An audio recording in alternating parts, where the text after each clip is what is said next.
आयशा एक upper middle class family से थी और बहुत चुलबुली थी। हम दोनों स्कूल में एक साथ पढ़ते थे।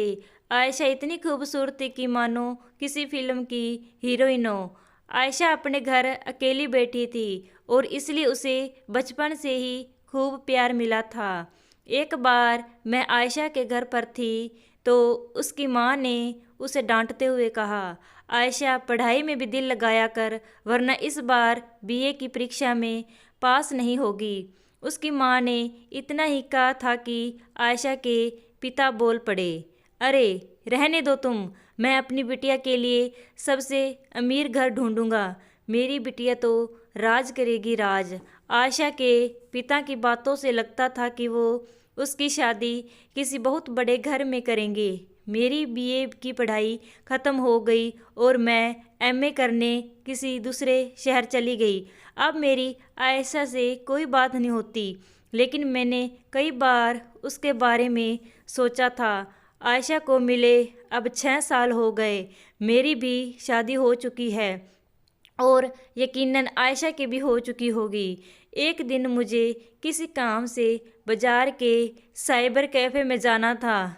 जब मैं साइबर कैफ़े से बाहर आई तो एक लड़की खड़ी थी जो कि बहुत पहचानी लग रही थी। गौर से देखा तो मैं खुशी से उछल पड़ी क्योंकि ये आयशा थी।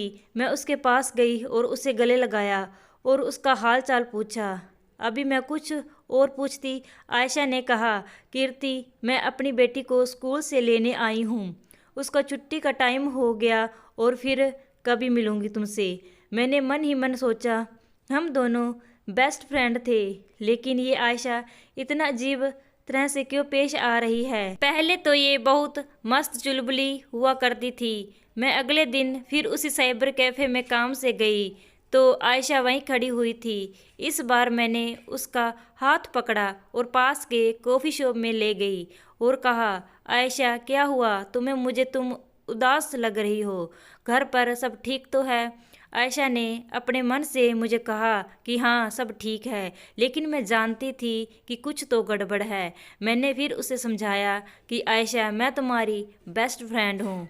अगर तुम अपनी प्रॉब्लम मुझे नहीं बताओगी तो किसे बताओगी। मेरे जोर देने पर आयशा ने बताया कि बीए फाइनल ईयर में मेरी शादी तय हो गई थी और मैंने खुशी में अपनी बीए भी पूरी नहीं की। लड़के वालों ने झूठ बोला कि उनका खानदान बहुत अच्छा और लड़का किसी बड़ी कंपनी में इंजीनियर है, लेकिन शादी के बाद पता चला कि लड़का कोई छोटी मोटी नौकरी करता है और सास ससुर तो बहुत ही ताने मारते थे। उन्होंने मोटे दहेज के लिए झूठ बोलकर शादी कर ली। इतना सुनकर मेरे होश उड़ गए और आयशा की आंखों से आंसू निकलने लगे। उसने बताया, इतना ही नहीं, जब भी उसका पति घर आता तो शराब पीकर आता और रोज़ उसे मारता। उन्होंने मुझे घर से भी निकाल दिया ये कहकर कि ये बेटी पता नहीं किसकी है। आयशा ने मुझे बताया कि अब वो अपने माँ के पास रहती है और उसके पापा की डेथ हो चुकी है। उसके पापा जो बिजनेस करते थे वो भी अब बंद हो चुका है। आयशा की ये कहानी सुनकर तो मेरे पसीने ही छूट गए। दोस्तों, हर माँ बाप हमेशा यही कोशिश करते हैं कि उनकी बेटी की शादी किसी बड़े घर में हो और वो पूरी उम्र राज करे, लेकिन कई बार किस्मत को कुछ और ही मंजूर होता है। इसलिए हर माँ बाप की ये जिम्मेदारी बनती है कि उनकी बेटी आत्मनिर्भर बने और अच्छी शिक्षा हासिल करे ताकि शादी के बाद भी वह अपना सिर गर्व से ऊंचा रख कर चल सके। अपनी बेटियों को आर्थिक रूप से इतना सशक्त जरूर बनाएं ताकि वह शादी के बाद भी आत्मनिर्भर हो सके।